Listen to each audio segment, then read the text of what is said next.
Pour les médecins libéraux, ça sent le sapin. Ils étaient 300, généralistes et hospitaliers, à manifester ce matin devant l'Agence régionale de la santé contre le projet de loi Touraine. Le texte qui sera débattu au Parlement en début d'année prévoit notamment la généralisation du tiers payant, une mesure qui dispense le patient d'avance de frais. Parmi les autres points de discorde, la mise en place d'une carte sanitaire qui obligerait les patients à consulter des médecins de leur secteur. Le mouvement de grève pourrait se poursuivre toute la semaine. Nous souhaitons, c'est pouvoir que les patients continuent à pouvoir choisir les praticiens qu'ils souhaitent et non pas que l'ARS leur donne une carte sanitaire où ils devront l'obligation de consulter et que les médecins continuent à avoir la liberté totale et entière de prescription. La logique du tiers payant généralisé, c'est que l'État devienne notre payeur unique et donc notre donneur d'ordre. Nous refusons que l'État devienne notre donneur d'ordre.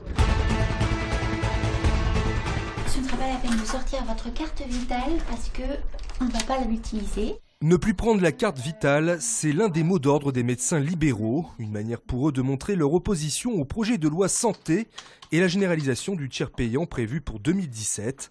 Si cette mesure présente des avantages pour les patients, pour les généralistes, elle est un danger pour leur activité. Le patient, quand je lui propose une feuille de soins papier, me dit « Oui, mais vous savez, on est remboursé assez tardivement. » Ce que je comprends et ce que je respecte, mais il faut savoir que nous, c'est notre cas pour tous les jours et pour tous nos patients. Et le délai que nous propose notre ministre de la Santé est de 3 jours. Or, aujourd'hui, il est déjà pas respecté. Mais si ce tiers payant est généralisé à tout le monde, on n'aura simplement pas de rentrée. Les patients soumis au régime général repartiront donc avec la traditionnelle feuille de soins. Et malgré la gêne occasionnée par l'attente d'un remboursement, la plupart comprend le mouvement des médecins libéraux. Je prends sur moi, oui. Pour le médecin, c'est un manque à gagner. Pour lui, ce sera plus compliqué parce qu'il faut qu'il attende les remboursements de la sécurité sociale. Les principaux syndicats ont appelé à une poursuite du mouvement jusqu'à ce qu'un accord soit trouvé avec le gouvernement. Ces cartons sont sur des dossiers qui étaient traités avant au 7e étage, mais qui concernent la métropole. Quelques cartons empilés dans le couloir, c'est pour l'instant la seule trace visible du changement. Si sur la façade de l'immeuble, le logo du département du Rhône est toujours présent, ses agents travaillent désormais pour la métropole. Sophie Mongetin dirige le service établissement pour personnes âgées, une des compétences qui a basculé avec le redécoupage territorial.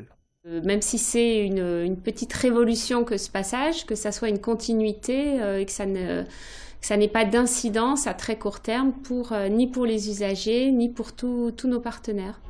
Les usagers, ce sont les personnes âgées, les partenaires, les maisons de retraite qui les accueillent. Pour elles, pas de changement donc. Les agents, eux, doivent composer avec un nouvel environnement informatique. Je dirais que c'est aller plus vite sur informatique que dans les locaux physiquement. Donc on est en train de refaire les petites étiquettes papier dans l'immeuble, effectivement. En tout, ce sont 4000 agents qui, au 1er janvier, ont été transférés du département à la métropole. Nous sommes en train de transférer le premier train de la ligne D qui doit subir ce qu'on appelle les opérations de grande rénovation, disons qui se font à mi-vie.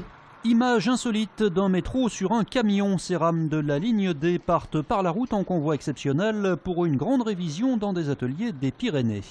L'objectif, c'est de redonner une nouvelle jeunesse aux rames de la ligne D et donc de reprendre l'ensemble des équipements, soit de les remettre à neuf, soit de les changer, pour pouvoir derrière aborder la deuxième partie de vie de ces rames, donc de 20 ans à 40 ans, voire plus, avec le meilleur niveau d'équipement et de fiabilité.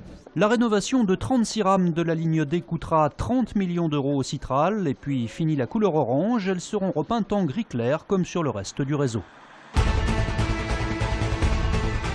L'Olympique lyonnais démarre la nouvelle année comme il avait terminé la précédente. Festival offensif et qualification tranquille pour les 16e de finale de Coupe de France.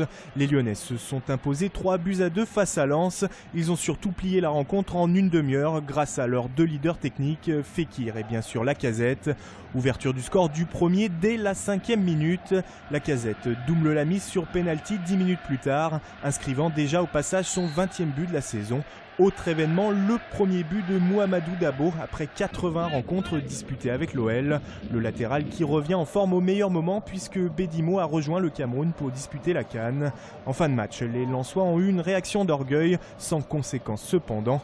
A noter que l'autre club du Rhône encore en lice dans cette Coupe de France, l'AS Saint-Priest, s'est fait éliminer par Andrézieux. Tirage au sort des 16e de finale ce lundi soir. Ça, c'est 2 visages que j'ai refaits.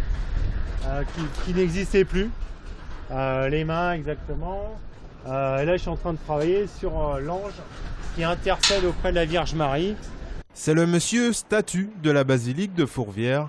À 48 ans, Emmanuel Fourchet, sculpteur et tailleur de pierre, est en charge de la rénovation d'une partie de la façade de l'édifice. Niché à plus de 20 mètres de hauteur, avec ses collègues, il tente de rafraîchir les fresques usées par le temps.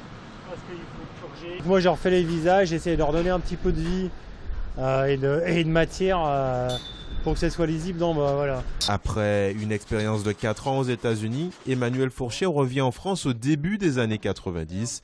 Celui qui rêve depuis son plus jeune âge de devenir tailleur de pierre s'épanouit au quotidien sur ses chantiers de restauration de monuments. À 48 ans, si je prends pas de plaisir, je suis masochiste. Donc voilà. Donc après, le but du jeu, c'est quand même le but du jeu dans la vie, c'est de se faire plaisir le matin quand tu te lèves. Voilà.